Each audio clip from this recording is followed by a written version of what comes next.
Welcome to the Easy Computer Fixes channel, and this is a little tips and tricks when you actually take videos on your smartphone.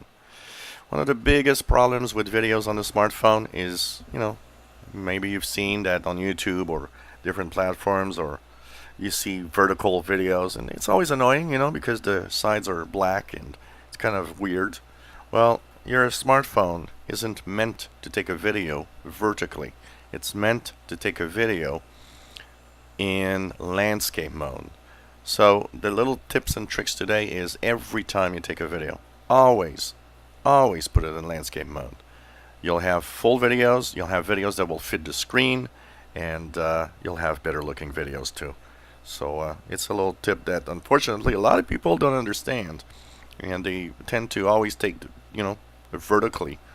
And I would extend this to pictures also. I've pretty much never taken any pictures now in vertical mode.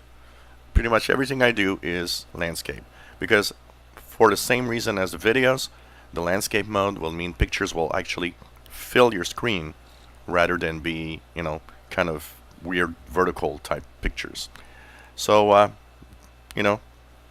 always put your phone in landscape mode, or just put it on the side when you take videos and pictures, and you'll have a much better experience. If you enjoyed my videos, please subscribe, give us a thumbs up. Thank you for watching.